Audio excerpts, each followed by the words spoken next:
नमस्कार। खबरों के इस बुलेटिन तुहाडा स्वागत है। मैं हाँ स्वरनजीत सिंह। पहला पेश ने चोणवीं खबरां। भारत ते चीन पूर्वी लद्दाख विच अमन बहाल करने लई असल कंट्रोल रेखा नेड़ियों फौज नूं पिछे हटाउण लई होए सहमत।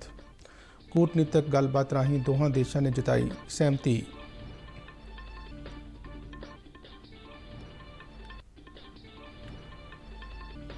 रक्षा मंत्री राजनाथ सिंह ने अपने अमरीकी हमरुतबा मार्क एस्पर नाल दोहां देशों विचाले रक्षा सहयोग बारे कीता विचार वटांदरा।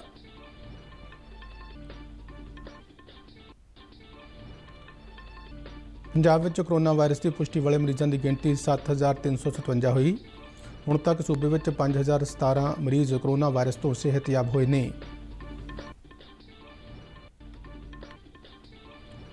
भारतीय बीमा रेगूलेटरी ते विकास अथॉरिटी ने 29 सेहत बीमा कंपनियों नूं थोड़े समय की म्याद वाली कोरोना कवच सेहत बीमा पॉलिसी शुरू करने की दी मंजूरी। केंद्रीय जांच ब्यूरो की मोहाली स्थित अदालत ने बरगाड़ी बेअदबी मामले की सुनवाई 20 जुलाई ते पाई।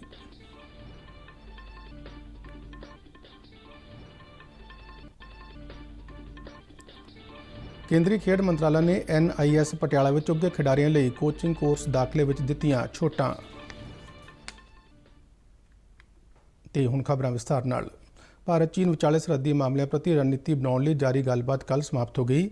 दोवें देश इस गल ते सहमत हो गए ने कि LAC ते असल कंट्रोल रेखा की स्थिति नूं जल्दी तो जल्दी पहलां वांग बनाउण लई कूटनीतिक ते सेना पद्धर ते हो रहे संवाद नूं जारी रखिया जावे। इस मीटिंग में दोवें धिरां ने 17 जून नूं दोहां देशों के विदेश मंत्रियों विचाले होए समझौते और 5 जुलाई नूं दो विशेष प्रतिनिधियों विचाले हुई गलबात का ध्यान रखदिआं ये फैसले लए ने। दोवें देश इस गल ते सहमत सन कि असल कंट्रोल रेखा LAC ते तैनात फौजियों विचाले विवाद पूरी तरह समाप्त होना चाहिए है और आपसी समझौतियों ते परंपरा अनुसार भारत चीन सरहदी खेतरां ते अमन बहाल होना चाहिए है। रक्षा मंत्री राजनाथ सिंह ने अपने अमरीकी हमरुतबा मार्क एस्पर नाल दोहां देशों के दुवल्ले मामले में सहयोग बारे गलबात की। दोहां नेतावां ने गलबात दौरान विशेष तौर पर रक्षा सहयोग बारे विचार वटांदरा किया। दोवें नेतावां ने लगातार एक दूजे नाल संपर्क बनाया होया है। ये गलबात अमरीका के रक्षा सकत्तर मार्क एस्पर की बेनती ते की गई सी, जिस विच दोहां देशों के दुवल्ले हितां बारे विस्तारित विचार वटांदरा किया। विश्व सेहत संस्था ने ਵੱਖ-ਵੱਖ देशों ਦੀਆਂ सरकारों वालों कोविड-19 महामारी के फैलाव ਨੂੰ रोकਣ संबंधी कीतियां गईयां कार्रवाइयां का जायजा लैण लई एक आज़ाद पैनल का गठन किया गया है। संस्था ने इस पैनल का ऐलान अमरीकी राष्ट्रपति डोनाल्ड ट्रंप वालों तिखी आलोचना करदਿਆਂ कहा गया सी कि विश्व सेहत संस्था ने चीन केंद्रित कोविड-19 महामारी के फैलाव ਨੂੰ रोकਣ ਲਈ समय सिर कार्रवाई नहीं की। इस पैनल की अगवाई न्यूजीलैंड के साबका प्रधानमंत्री हेलन क्लार्क ते लाइबेरिया के साबका राष्ट्रपति एलेन जॉनसन सिरलीफ करनगे। ये दोनों मुल्क होर मैंबर चुनगे। पैनल नवंबर में सेहत मंत्रियों की होने वाली सालाना मीटिंग में अंतिम रिपोर्ट पेश करेगा तो विस्तारित रिपोर्ट अगले साल मई तक दी जाएगी। विश्व सेहत संस्था के डायरैक्टर जनरल गैब्रियसस ने कहा कि महामारी इन्नी वड्डी है कि इसने विश्व में हरेक ते असर पाया है तो विश्व पद्धर से 1 करोड़ 2 लाख लोग कोरोना वायरस तो पीड़ित ने 5,48,000 लोगों की मौत हो चुकी है। इस दौरान अमरीका ने विश्व सेहत संस्था को जानकारी दी है कि वह संयुक्त राष्ट्र की संस्था विचों आउंदे 1 साल विच अपनी मैंबरशिप वापस ले लेगा। भारत में बीते 24 घंटों दौरान कोरोना वायरस के रिकॉर्ड 27,113 मामले सामने आने तो बाद देश में कोरोना वायरस की पुष्टि वाले कुल मामलों की संख्या 8,20,916 हो गई है। 24 घंटों में 519 व्यक्तियों की कोरोना कारण मौत होने तो बाद इस महामारी नाल मरण वाले का अंकड़ा 22,123 तक पहुँच गया है। केंद्रीय सेहत मंत्रालय अनुसार भावें देश में कोरोना के मामले लगातार तेजी नाल वध रहे हैं, पर इस दे नाल सेहतयाब होने की दर में भी लगातार सुधार आ रहा है। देश में हुण तक 5,15,386 कोरोना मरीज ठीक होकर घरी परते। इस वेले भारत में कोविड-19 के 2,83,407 एक्टिव मामले ने। महाराष्ट्र सूबा कोरोना नाल सब तो वध प्रभावित है, जिथे हुण तक 2,38,461 मरीजों में कोरोना वायरस की पुष्टि हुई। सूबे में इस महामारी नाल मरण वाले की गिनती 9,893 तक पहुँच गई है। तमिलनाडु में 1,30,261 कोरोना मामले दर्ज होए और 1,829 मरीजों की इस महामारी नाल मौत हुई। दिल्ली में भी कोरोना मामले में तेज़ वाधा होया, जिथे हुण तक 1,09,140 कोरोना मामले सामने आए और 3,300 कोरोना मरीजों की मौत हो चुकी है। पंजाब में भी कोविड-19 मामलों में वाधा लगातार जारी है। सूबे में हुण तक कुल 7,357 व्यक्तियों में कोरोना वायरस की पुष्टि हुई और 187 लोगों की इस बीमारी कारण मौत हुई। ਲੁਧਿਆਣਾ ਜ਼ਿਲ੍ਹਾ ਕੋਰੋਨਾ ਵਾਇਰਸ ਨਾਲ ਸਭ ਤੋਂ ਵੱਧ ਪ੍ਰਭਾਵਿਤ ਹੈ, ਜਿੱਥੇ 1287 ਵਿਅਕਤੀਆਂ ਵਿੱਚ ਕੋਰੋਨਾ ਵਾਇਰਸ ਦੀ ਪੁਸ਼ਟੀ ਹੋ ਚੁੱਕੀ ਹੈ ਤੇ ਇਸ ਮਹਾਮਾਰੀ ਨੇ ਹੁਣ ਤੱਕ 30 ਜਾਨਾਂ ਲਈਆਂ। ਜਲੰਧਰ ਜ਼ਿਲ੍ਹੇ ਵਿੱਚ ਬੀਤੀ ਸ਼ਾਮ ਤੱਕ ਕੋਰੋਨਾ ਨਾਲ ਪ੍ਰਭਾਵਿਤ ਲੋਕਾਂ ਦੀ ਗਿਣਤੀ 1110 ਸੀ। ਸੂਬੇ ਵਿੱਚ ਹੁਣ ਤੱਕ 5017 ਮਰੀਜ਼ ਕੋਰੋਨਾ ਵਾਇਰਸ ਤੋਂ ਠੀਕ ਹੋ ਕੇ ਘਰੀ ਭਰ ਚੁੱਕੇ ਨੇ। ਸੂਬੇ ਵਿੱਚ ਪ੍ਰਸ਼ਾਸਨਿਕ ਅਧਿਕਾਰੀ ਵੀ ਵੱਡੀ ਗਿਣਤੀ ਵਿੱਚ ਇਸ ਮਹਾਮਾਰੀ ਦੀ ਲਪੇਟ ਵਿੱਚ ਆਏ ਨੇ। ਇੱਕ ਸਰਕਾਰੀ ਅਧਿਕਾਰੀ ਨੇ ਚੰਡੀਗੜ੍ਹ ਵਿੱਚ ਦੱਸਿਆ ਕਿ ਪੰਜਾਬ ਦੇ 2 IAS ਅਤੇ 13 PCS ਅਧਿਕਾਰੀਆਂ ਤੋਂ ਇਲਾਵਾ 2 ਹੋਰ ਸਰਕਾਰੀ ਅਧਿਕਾਰੀਆਂ ਵਿੱਚ ਕੋਰੋਨਾ ਵਾਇਰਸ ਦੀ ਪੁਸ਼ਟੀ ਹੋਈ ਹੈ। ਪੰਜਾਬ ਦੇ ਮੁੱਖ ਮੰਤਰੀ ਕੈਪਟਨ ਅਮਰਿੰਦਰ ਸਿੰਘ ਨੇ ਕੋਰੋਨਾ ਵਾਇਰਸ ਨੂੰ ਫੈਲਣ ਤੋਂ ਰੋਕਣ ਲਈ ਯਤਨ ਹੋਰ ਤੇਜ਼ ਕਰਨ ਦੇ ਨਿਰਦੇਸ਼ ਦਿੱਤੇ ਨੇ। ਉਹਨਾਂ ਪੰਜਾਬ ਦੇ ਮੁੱਖ ਸਕੱਤਰ ਵਿਨੀ ਮਹਾਜਨ ਨੂੰ ਸਰਕਾਰੀ ਮੀਟਿੰਗਾਂ ਜਾਂ ਦਫ਼ਤਰਾਂ ਵਿੱਚ ਆਉਣ ਵਾਲੇ ਲੋਕਾਂ ਲਈ ਸਟੈਂਡਰਡ ਆਪਰੇਟਿੰਗ ਪ੍ਰੋਸੀਜਰ SOP ਜਾਰੀ ਕਰਨ ਲਈ ਕਿਹਾ ਹੈ। ਭਾਰਤੀ ਬੀਮਾ ਰੈਗੂਲੇਟਰੀ ਤੇ ਵਿਕਾਸ ਅਥਾਰਟੀ ਨੇ ਦੇਸ਼ ਦੀਆਂ 29 ਜਨਰਲ ਅਤੇ ਸਿਹਤ ਬੀਮਾ ਕੰਪਨੀਆਂ ਨੂੰ ਥੋੜ੍ਹੇ ਸਮੇਂ ਦੀ ਮਿਆਦ ਵਾਲੀਆਂ ਕੋਰੋਨਾ ਕਵਚ ਸਿਹਤ ਬੀਮਾ ਪਾਲਿਸੀਆਂ ਸ਼ੁਰੂ ਕਰਨ ਦੀ ਮਨਜ਼ੂਰੀ ਦਿੱਤੀ ਹੈ। ਇਸ ਪਾਲਿਸੀ ਤਹਿਤ ਕੋਰੋਨਾ ਵਾਇਰਸ ਬਿਮਾਰੀ ਤੇ ਹੋਣ ਵਾਲੇ ਖਰਚਾ ਆਵੇਗਾ। IRDA ਨੇ ਕਿਹਾ ਕਿ ਇਹ ਪਾਲਿਸੀ ਵਿਸ਼ੇਸ਼ ਤੌਰ ਤੇ ਆਮ ਲੋਕਾਂ ਦੀਆਂ ਲੋੜਾਂ ਨੂੰ ਮੱਦੇਨਜ਼ਰ ਰੱਖ ਕੇ COVID-19 ਲਈ ਹੀ ਜਾਰੀ ਕੀਤੀਆਂ ਜਾਣਗੀਆਂ। ਇਹ ਪਾਲਿਸੀ 50,000 ਰੁਪਏ ਤੋਂ ਲੈ ਕੇ 5 ਲੱਖ ਰੁਪਏ ਤੱਕ ਦੀ ਹੋ ਸਕੇਗੀ।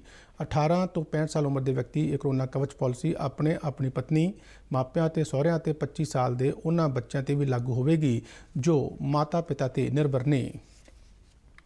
ਕੇਂਦਰੀ ਕੁਸ਼ਲ ਵਿਕਾਸ ਤੇ ਉਦਮ ਮੰਤਰਾਲੇ ਨੇ ਕੁਸ਼ਲ ਲੋਕਾਂ ਨੂੰ ਰੁਜ਼ਗਾਰ ਮੁਹੱਈਆ ਕਰਾਉਣ ਦੇ ਮੌਕੇ ਦੇਣ ਲਈ ਇੱਕ ਆਤਮ ਨਿਰਭਰ ਸਕਿਲਡ ਇੰਪਲੋਇਰ ਮੈਪਿੰਗ ਯਾਨੀ ਅਸੀਮ ਪੋਰਟਲ ਸ਼ੁਰੂ ਕੀਤਾ ਹੈ। ਇਹ ਪੋਰਟਲ ਖੇਤੀ ਤੇ ਲੋਕਲ ਸਨਅਤਾਂ ਦੀ ਲੋੜ ਤੇ ਮੰਗ ਅਨੁਸਾਰ ਲੋਕਾਂ ਦੀ ਵਿਸਥਾਰਤ ਜਾਣਕਾਰੀ ਦਰਜ ਕਰੇਗਾ ਅਤੇ ਹੁਨਰਮੰਦ ਲੋਕਾਂ ਲਈ ਮੰਗ ਅਤੇ ਪੂਰਤੀ ਵਿਚਾਲੇ ਇੱਕ ਪੁਲ ਵਾਂਗ ਕੰਮ ਕਰੇਗਾ। ਇਸ ਪੋਰਟਲ ਨਾਲ ਹੁਨਰਮੰਦ ਵਿਅਕਤੀਆਂ ਦੀ ਲੋੜ ਵਾਲੀਆਂ ਸਨਅਤਾਂ ਨੂੰ ਕੁਸ਼ਲ ਲੋਕਾਂ ਬਾਰੇ ਪਤਾ ਲੱਗ ਸਕੇਗਾ ਤੇ ਉਹਨਾਂ ਨੂੰ ਰੁਜ਼ਗਾਰ ਦੇਣ ਲਈ ਯੋਜਨਾ ਬਣਾ ਸਕਣਗੇ। ਇਸ ਪੋਰਟਲ ਦੀ ਸ਼ੁਰੂਆਤ ਕੱਲ੍ਹ ਹੁਨਰ ਵਿਕਾਸ ਤੇ ਉਦਮ ਬਾਰੇ ਕੇਂਦਰੀ ਮੰਤਰੀ ਡਾਕਟਰ ਮਹਿੰਦਰ ਨਾਥ ਪਾਂਡੇ ਨੇ ਕੀਤੀ। ਕੇਂਦਰੀ ਜਾਂਚ ਬਿਊਰੋ CBI ਦੀ ਮੋਹਾਲੀ ਸਥਿਤ ਅਦਾਲਤ ਨੇ ਬਰਗਾੜੀ ਬੇਅਦਬੀ ਮਾਮਲੇ ਦੀ ਸੁਣਵਾਈ 20 ਜੁਲਾਈ ਤੇ ਪਾ ਦਿੱਤੀ ਹੈ। CBI ਨੇ ਇਸ ਮਹੀਨੇ ਦੀ 8 ਤਰੀਕ ਨੂੰ ਅਦਾਲਤ ਵਿੱਚ ਇੱਕ ਹਲਫੀਆ ਬਿਆਨ ਦੇ ਕੇ ਮੰਗ ਕੀਤੀ ਸੀ ਕਿ ਇਸ ਮਾਮਲੇ ਵਿੱਚ SIT ਦੀ ਵਿਸ਼ੇਸ਼ ਜਾਂਚ ਟੀਮ ਦੀ ਪੜਤਾਲ ਰੋਕੀ ਜਾਵੇ, ਕਿਉਂਕਿ CBI ਪਹਿਲਾਂ ਹੀ ਇਸ ਮਾਮਲੇ ਦੀ ਜਾਂਚ ਕਰ ਰਹੀ ਹੈ। ਜਾਂਚ ਏਜੰਸੀ ਨੇ ਅਦਾਲਤ ਸਾਹਮਣੇ ਦਲੀਲ ਦਿੱਤੀ ਸੀ ਕਿ 2 ਏਜੰਸੀਆਂ ਇੱਕੋ ਮਾਮਲੇ ਦੀ ਜਾਂਚ ਨਹੀਂ ਕਰ ਸਕਦੀਆਂ। ਕੱਲ੍ਹ CBI ਅਦਾਲਤ ਦੇ ਵਿਸ਼ੇਸ਼ ਜੱਜ GS ਏਕੋ ਨੇ ਇਸ ਮਾਮਲੇ ਦੀ ਸੁਣਵਾਈ ਕੀਤੀ ਸੀ। ਸੁਣਵਾਈ ਦੌਰਾਨ ਤਿੰਨੇ ਧਿਰਾਂ ਦੇ ਵਕੀਲਾਂ ਨੇ ਕੋਈ 1.5 ਘੰਟਾ ਬਹਿਸ ਕੀਤੀ, ਜਿਸ ਤੋਂ ਬਾਅਦ ਅਦਾਲਤ ਨੇ ਇਸ ਮਾਮਲੇ ਦੀ ਅਗਲੀ ਸੁਣਵਾਈ 20 ਜੁਲਾਈ ਤੇ ਪਾ ਦਿੱਤੀ ਹੈ।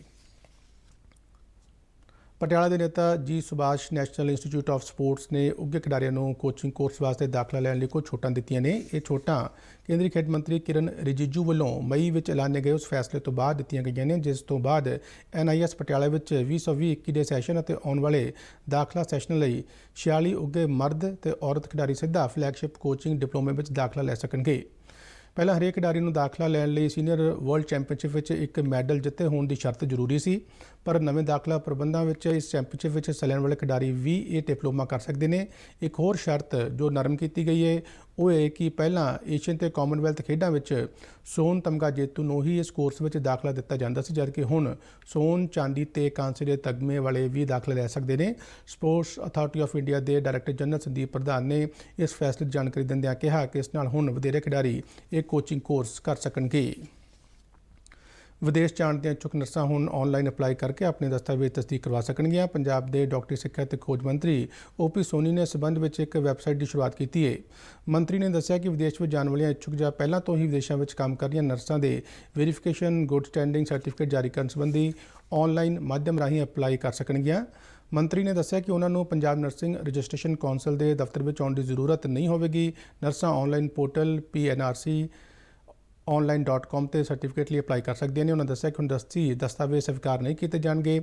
ਆਨਲਾਈਨ ਅਪਲਾਈ ਕਰਨ ਤੋਂ ਬਾਅਦ ਬਿਨੇਕਾਰਾਂ ਨੂੰ ਡਾਕ ਰਾਹੀਂ ਜਾਂ ਦਸਤਾਵੇਜ਼ ਜਮ੍ਹਾਂ ਕਰਾਉਣ ਦੀ ਜ਼ਰੂਰਤ ਨਹੀਂ ਹੋਵੇਗੀ। ਭਾਰਤੀ ਖੁਰਾਕ ਨਿਗਮ ਨੇ ਕਿਹਾ ਕਿ ਕੇਂਦਰ ਸਰਕਾਰ ਵੱਲੋਂ ਪ੍ਰਧਾਨ ਮੰਤਰੀ ਗਰੀਬ ਕਲਿਆਣ ਅੰਨ ਯੋਜਨਾ ਰਾਹੀਂ ਇਸ ਸਾਲ ਨਵੰਬਰ ਤੱਕ ਰਾਸ਼ਨ ਦੇਣ ਲਈ ਅਨਾਜ ਦਾ ਕਾਫੀ ਭੰਡਾਰ ਹੈ। FCI ਦੇ ਚੇਅਰਮੈਨ ਤੇ ਮੈਨੇਜਿੰਗ ਡਾਇਰੈਕਟਰ DV ਪ੍ਰਸਾਦ ਨੇ ਕਿਹਾ ਕਿ ਇਸ ਵੇਲੇ ਅਨਾਜ ਦਾ 95 ਮਿਲੀਅਨ ਟਨ ਭੰਡਾਰ ਹੈ, ਜਿਸ ਵਿੱਚ 55 ਮਿਲੀਅਨ ਟਨ ਕਣਕ ਅਤੇ 40 ਮਿਲੀਅਨ ਟਨ ਚੌਲ ਸ਼ਾਮਲ ਨੇ।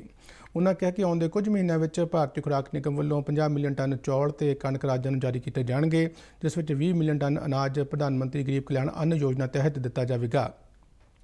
ਕੇਂਦਰ ਸਰਕਾਰ ਨੇ ਹਾਲ ਹੀ ਵਿੱਚ ਪ੍ਰਧਾਨ ਮੰਤਰੀ ਗਰੀਬ ਕਲਿਆਣ ਅੰਨ ਯੋਜਨਾ ਦੀ ਮਿਆਦ ਅਗਲੇ 5 ਮਹੀਨਿਆਂ ਯਾਨੀ ਜੁਲਾਈ ਤੋਂ ਨਵੰਬਰ ਤੱਕ ਵਧਾ ਦਿੱਤੀ ਹੈ। ਇਸ ਦੇ ਨਾਲ ਹੀ ਖਬਰਾਂ ਦਾ ਇਹ ਬੁਲੇਟਿਨ ਖਤਮ ਹੁੰਦਾ ਹੈ। ਆਗਿਆ ਦਿਓ। ਧੰਨਵਾਦ।